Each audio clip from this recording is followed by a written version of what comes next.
The cab pulled up to the grand entrance of the Toronto Hotel.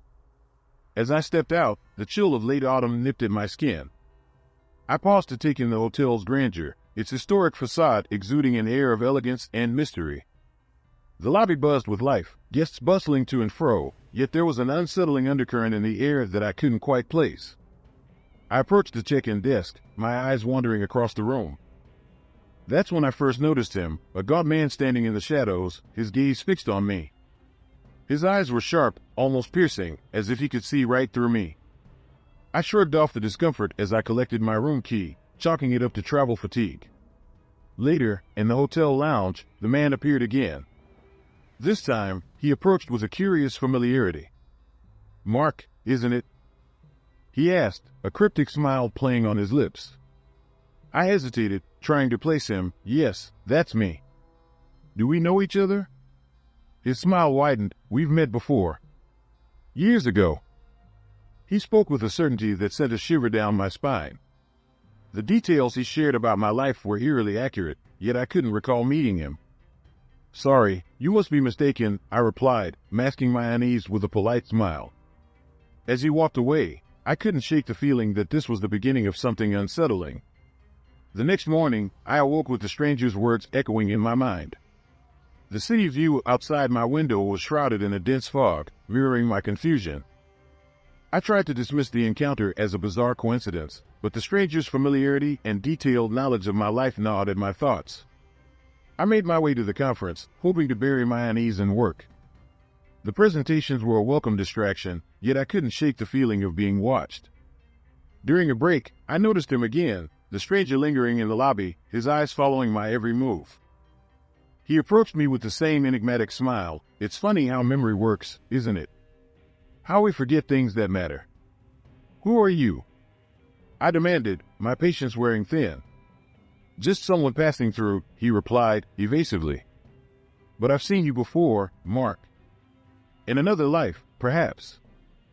His words left me unsettled, my mind racing with possibilities. The hotel staff seemed to be in on the riddle, exchanging knowing glances and hushed whispers as if they were privy to some hidden truth. I returned to my room, determined to focus on work.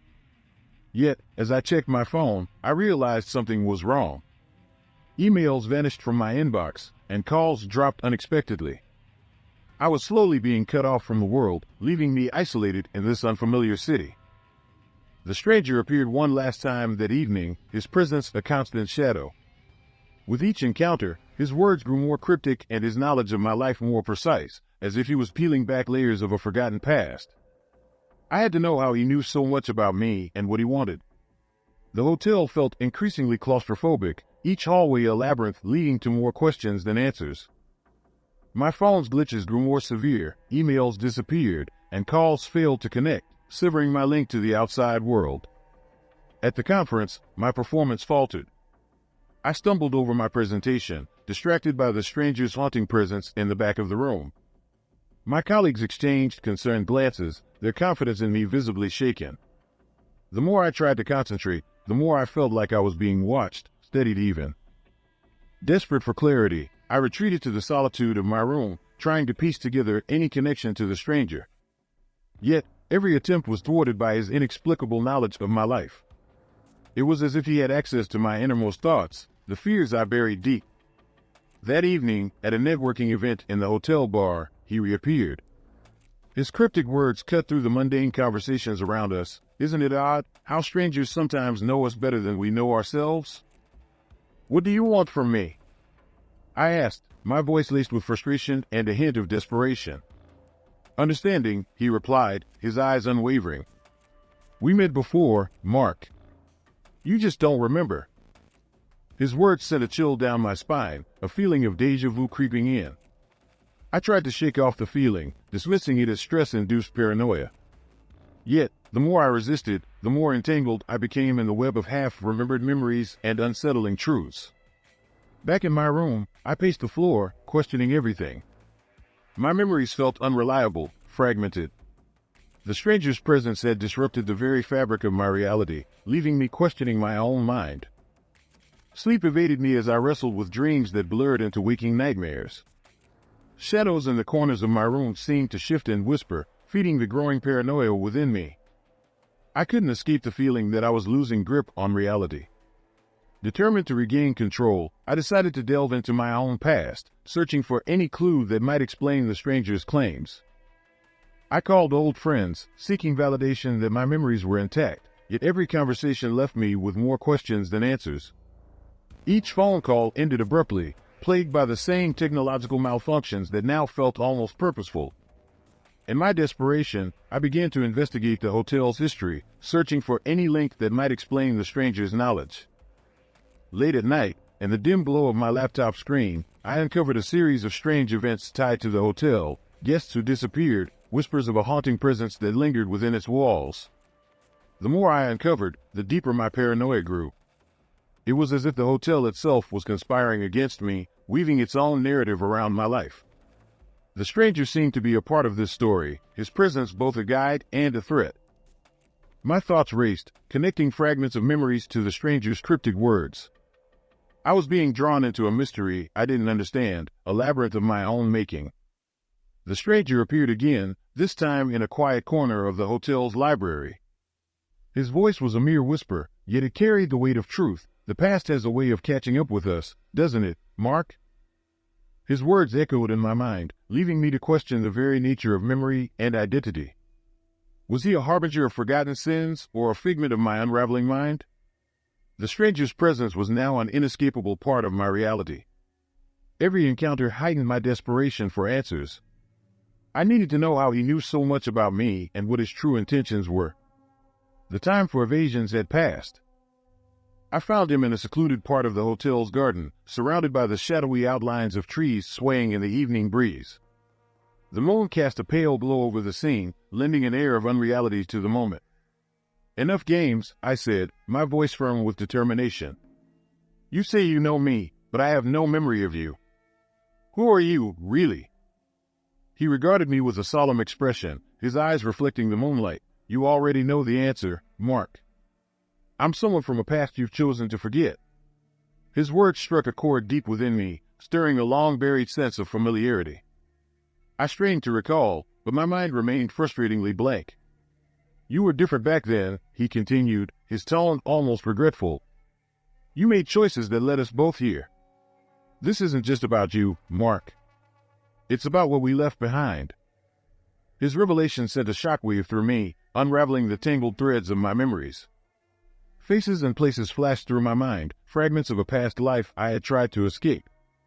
The realization was both liberating and terrifying. There was truth in his words. I had to face the implications of this new reality. The stranger wasn't just an unwelcome visitor in my life. He was a reminder of choices that had consequences far beyond my understanding. As the pieces fell into place, I knew that I had to confront my past to understand my present and ultimately shape my future. The confrontation had unlocked something within me. Memories that I had long buried now resurfaced, each piece fitting into a larger puzzle. The stranger was no longer an enigma, but a part of my forgotten history, a ghost from a life I had tried to leave behind. We talked late into the night, sharing stories and truths that had been lost to time. I learned of a shared past filled with ambition, mistakes, and the weight of decisions that led us to this moment. The hotel, with its haunted history, had been a pivotal place for both of us, a site of personal revelation and regret. In the quiet hours before dawn, I realized that the stranger's presence had forced me to confront the parts of myself I had neglected. He was both a warning and a guide, helping me navigate the labyrinth of my own mind. The fear that had gripped me was replaced by a sense of purpose. With the new day came a renewed clarity. I understood the stranger's role in my life, a catalyst for change, pushing me to reclaim my past and, with it, my future. The shadows that had once threatened to consume me now felt like a part of my journey, a reminder of the resilience and growth I had achieved. As I prepared to leave the hotel, I felt a sense of peace. The stranger had shown me that sometimes the answers we seek are hidden within ourselves, waiting to be discovered in the most unexpected of encounters.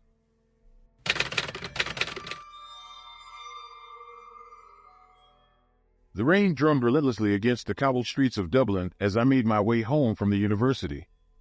My umbrella offered little protection against the fierce wind, and I shivered as icy droplets found their way down my neck. The city was eerily quiet, with only the distant echoes of traffic breaking the silence. I pulled my coat tighter and quickened my pace, eager to escape the storm and the unsettling feeling that someone was watching me. As I reached my apartment building, I fumbled with my keys, feeling a sense of relief as I stepped inside the warm, dimly lit lobby. I collected my mail and climbed the stairs to my third-floor flat. Once inside, I kicked off my soggy shoes and headed to the kitchen for a hot cup of tea. That was when I noticed the letter on the table, a plain, white envelope with no return address. Curious, I opened it and unfolded the single sheet of paper. My heart skipped a beat as I read the first line. Last night, you dreamed of Lady Eleanor again. The letter continued to describe my dream in vivid detail, capturing moments I had not shared with anyone. It was signed, A Ghost from the Past. A chill ran down my spine as I reread the letter, trying to understand how anyone could know about my dreams. I looked around my apartment, suddenly feeling exposed and vulnerable. Could someone have been watching me? Was this some kind of elaborate prank? I couldn't shake the feeling of being watched, even as I locked my doors and windows. As I lay in bed that night, the shadows on the walls seemed to shift and twist, whispering secrets of a past that refused to stay buried. The next morning, I arrived at Trinity College with the letter tucked safely in my bag. The unease from the previous night lingered, casting a shadow over my thoughts. I headed straight to the library, hoping to lose myself in research and forget about the unsettling message. As a history professor, the library was my sanctuary, a place where the whispers of the past were welcomed. I focused on my current project, the life of Lady Eleanor, a mysterious figure from Irish history. My fascination with her story had grown over the years, and I was determined to publish a groundbreaking paper on her life and untimely death. As I sifted through old records and manuscripts, I found myself thinking about the letter again. How could someone know about my dreams of Eleanor? My colleague, Colleen, joined me at our usual table, her face lighting up with curiosity as she spotted the letter. "What's that?" she asked, peering over my shoulder. Reluctantly, I handed it to her, watching as her expression shifted from curiosity to concern. "This is strange, Siobhan," she said. "Someone's obviously trying to spook you." I nodded, my mind racing with possibilities. "I found another letter this morning," I admitted, reaching for a book. As I opened it, another letter slipped out, its contents echoing Eleanor's life with uncanny accuracy. My heart pounded as I met Colleen's gaze, realizing that this was only the beginning of a mystery that entwined my life with Lady Eleanor's past in ways I couldn't yet comprehend. A few days later, I found myself lingering outside a quaint cafe in Dublin's city centre. It was a rare sunny afternoon, and the streets buzzed with life. I watched people pass by, feeling slightly disconnected from the vibrant energy around me. My thoughts kept returning to the letters and the unsettling knowledge they contained. As I sipped my coffee, I noticed a young man watching me from a nearby table. He had sandy hair and a relaxed demeanor, his eyes intently focused on me. I tried to dismiss it as coincidence, but something about his gaze sent a shiver down my spine. Gathering my things, I prepared to leave, determined to shake off the paranoia that had been haunting me. As I stood up, the man approached, offering a friendly smile. "Excuse me," he said, "I couldn't help but notice you're reading about Lady Eleanor." "I'm Aiden. I was in your history lecture last semester."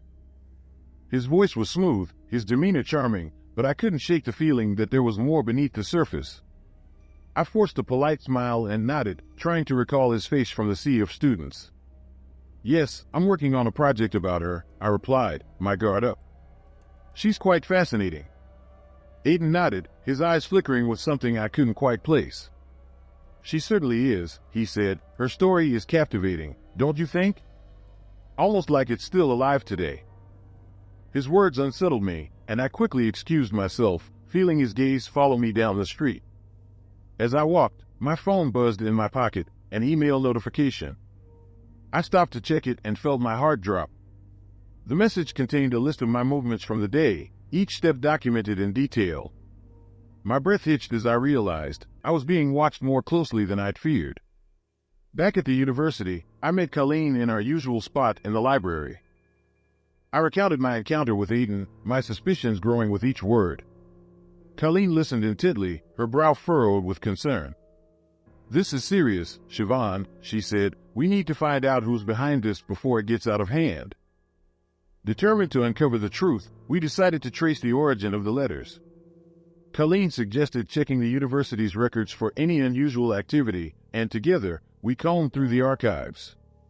As we worked, I couldn't shake the feeling that Aiden was somehow connected to everything, his presence lingering like a shadow. Our investigation led us to a surprising discovery. The letters were sent from various locations around Dublin, making it difficult to pinpoint the stalker's identity. Frustration gnawed at me, and I felt the weight of the mystery pressing down harder. As the sun dipped below the horizon, casting long shadows across the library floor, Colleen turned to me with a determined look. "We can't give up now," she said. "We're getting closer. I can feel it." Her encouragement bolstered my resolve, and I nodded, determined to see this through. We needed answers, and I was willing to do whatever it took to find them. Little did I know that our search would soon unveil secrets that bound my life to Lady Eleanor's more closely than I had ever imagined. The following week, Colleen and I spent countless hours in the dusty archives, searching for any lead that could illuminate the identity of my stalker. I was exhausted, my nights filled with restless dreams of Lady Eleanor, her face a constant presence in my mind.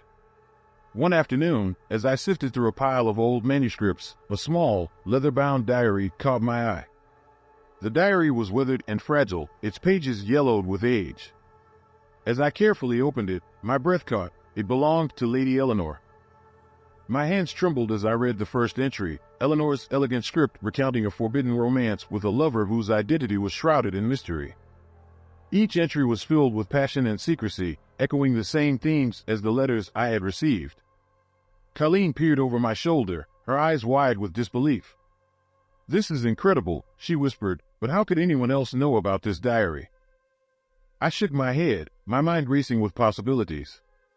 Aiden's words from our encounter echoed in my mind, his fascination with Eleanor suddenly making sense. He must have found the diary before me and used its secrets to manipulate my life. The realization sent a chill down my spine. Aiden believed he was connected to Eleanor in some twisted way. Driven by a newfound determination, I decided to confront Aiden. I had to put an end to this madness before it consumed me entirely. As I left the library that evening, diary in hand, I knew the time had come to face my fears head-on. The truth was within reach, and I would not rest until I had uncovered the full extent of Aiden's obsession. I arranged to meet Aiden at an old chapel on the outskirts of Dublin, a place mentioned in Lady Eleanor's diary. The night was still, the air heavy with anticipation. As I approached the chapel, its ancient stones seemed to pulse with energy, history etched into every crack. Aiden was waiting inside, his face illuminated by flickering candlelight.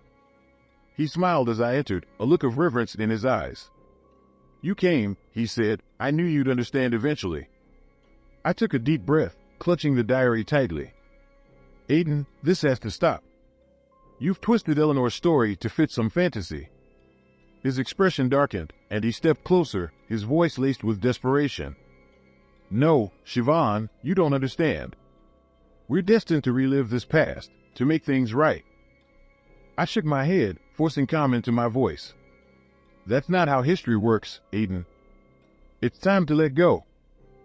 For a moment, I saw the conflict in his eyes, the struggle between reality and delusion.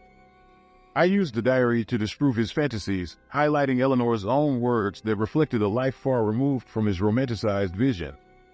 Slowly, his conviction faltered, and the weight of truth settled between us. As Aiden's resolve crumbled, I watched the realization dawn in his eyes. The truth had pierced the veil of his obsession. He sank to his knees, the flickering candlelight casting long shadows on the chapel walls. "I'm sorry," he whispered. "I thought I was saving us." I stepped back, relief washing over me. The weight of fear lifted, replaced by a bittersweet understanding of the power of history and its impact on our lives.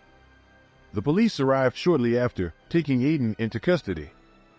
I handed them the diary, its pages now a testament to a story that would not be repeated. In the days that followed, I reflected on everything that had transpired. My life, once entangled with the past, was now free to move forward. With Colleen's support, I returned to my work with renewed purpose, determined to share Lady Eleanor's true story.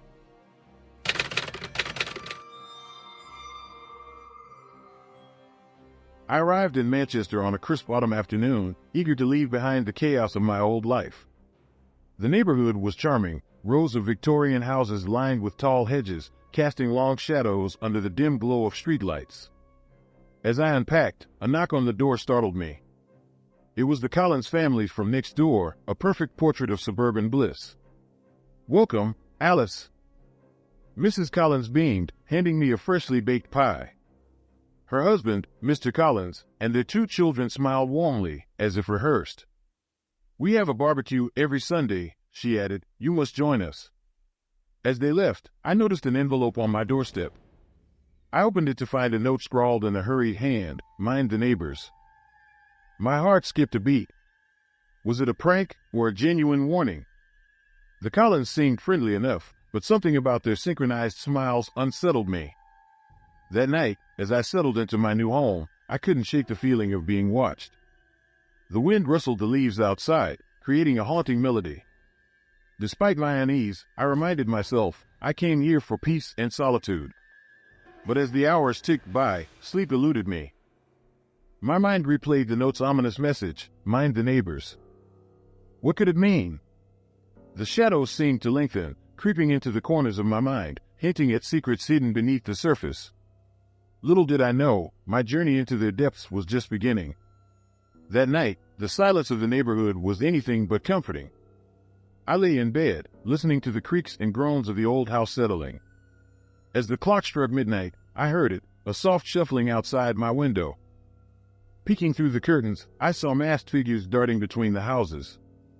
My breath caught in my throat. I blinked, convinced it was a trick of the light. But there they were, 3 figures, moving with purpose. My first instinct was to call the police, but what would I say? Masked figures in the night sounded ludicrous. Instead, I grabbed my phone and began recording. The figures disappeared as quickly as they had appeared, leaving only an unsettling silence in their wake. My heart pounded in my chest. What was happening here?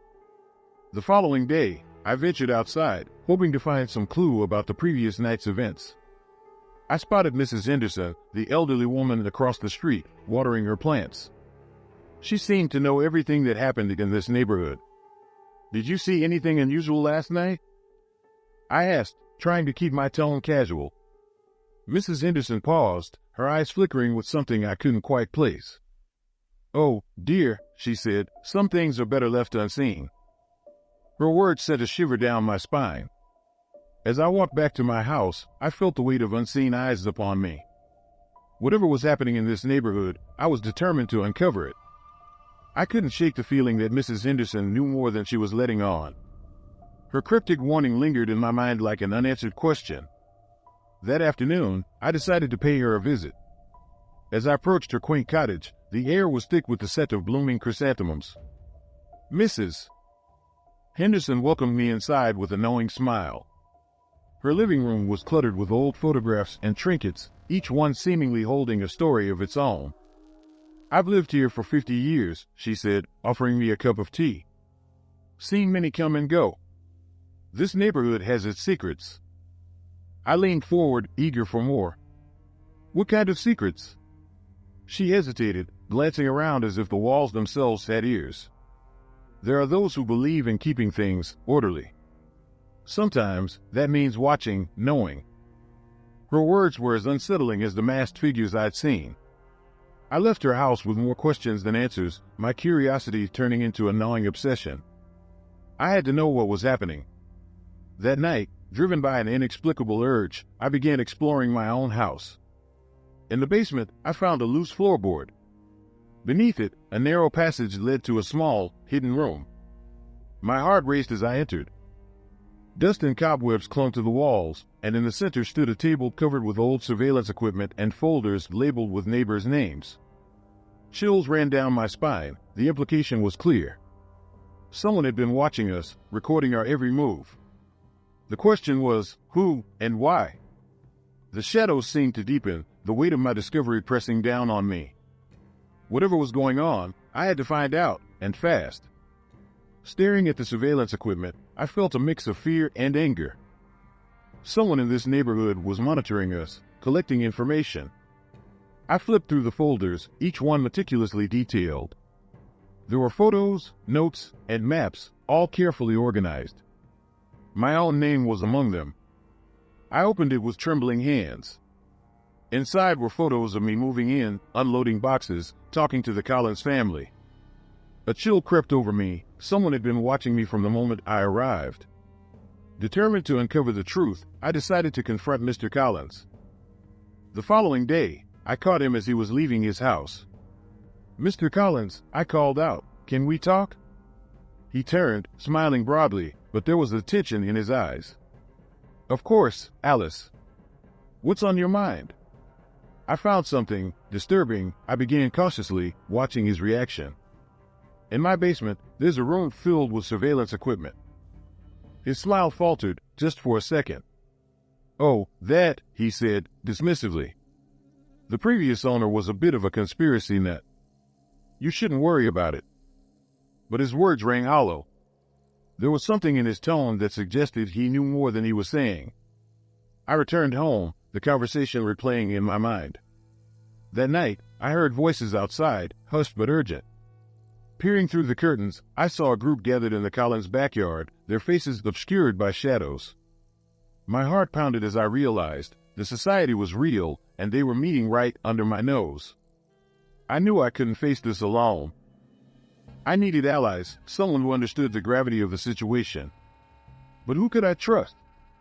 With danger closing in, I had to act before it was too late. The gathering in the Collins backyard left me shaken. The society was real, and I needed proof to expose them. I decided to record their next meeting, hoping it would provide the evidence I needed. The following day, I reached out to Mrs. Henderson, who seemed to know more about the neighborhood than she let on. "Mrs.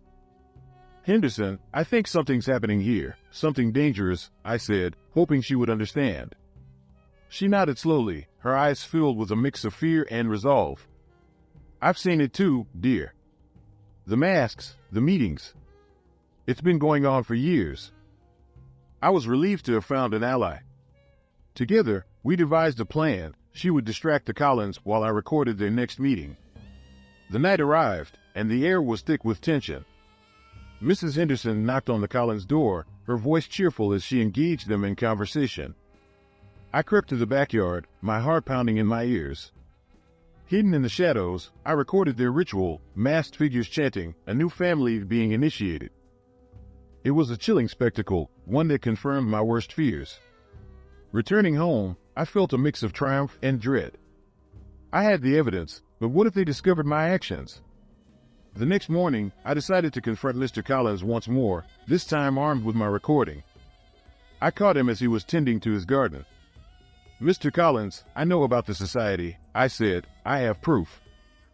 His face darkened, a menacing look replacing his usual smile.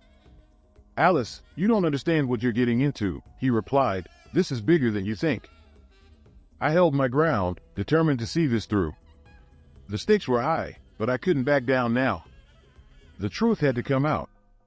Mr. Collins' threat hung in the air, but I refused to be intimidated. I showed him the recording on my phone, my hand steady despite the adrenaline coursing through me. His eyes widened, and for a moment, I saw fear in his expression. "This ends now," I said. "I'm taking this to the authorities." Before he could respond, Mrs. Henderson appeared at my side. "We've already called the police, George," she said calmly. Her presence bolstered my resolve, and I felt a surge of gratitude for her courage. The police arrived quickly, and with the evidence I'd gathered, they dismantled the society. Officers swarmed the Collins house, uncovering more incriminating documents and equipment. The neighborhood buzzed with shock and disbelief as the truth came to light. As the society members were led away in handcuffs, I felt a mixture of relief and sadness. The neighborhood I'd hoped would be a sanctuary had been a place of deception and fear. But together, Mrs. Henderson and I had exposed the darkness lurking beneath its surface. In the days that followed, the neighborhood began to heal. People were kinder, more cautious, but the scars remained. I often found myself reflecting on the events that had transpired, grateful for the allies I'd found in unexpected places. Mrs. Henderson became a dear friend, and we often spoke of the night we'd faced the darkness together. Though the society was gone, I couldn't shake the feeling that some secrets might still linger, waiting to be uncovered. But for now, peace had returned, and that was enough. With the society dismantled, a newfound sense of calm settled over the neighborhood. The Collins house, once a hub of secret gatherings, stood empty, its windows darkened and blinds drawn. The residents began to reach out to one another, seeking connection and understanding in the wake of betrayal. I spent my days getting to know my neighbors, finding solace in the shared stories of resilience. Mrs. Henderson became a close confidant, her wisdom and strength a constant source of support. Together, we worked to restore the sense of community that had been shattered by the society's sinister influence. As I walked through the neighborhood, I noticed small changes. People waved and smiled more readily, children played without fear, and the air felt lighter, free from the oppressive weight of secrecy. Yet, a part of me remained vigilant, aware that trust, once broken, takes time to rebuild. Reflecting on my journey, I realized how much I had grown since arriving in Manchester. The ordeal had taught me the importance of standing up for what is right, even when faced with overwhelming odds. I had found courage and friendship in unexpected places, and these lessons would stay with me always. One morning, I found a note on my doorstep, echoing the one I received when I first moved in. It read simply, "Thank you for seeing." Though anonymous, it reminded me that vigilance and integrity can illuminate even the darkest corners. As I tucked the note into my pocket, I knew that while the shadows might never fully disappear, we were stronger together, ready to face whatever might come next. With hope in my heart, I stepped into the sunshine, embracing the future with open arms. Like the story? Hit like and subscribe. See you in the next story popping up on your screen at this exact moment.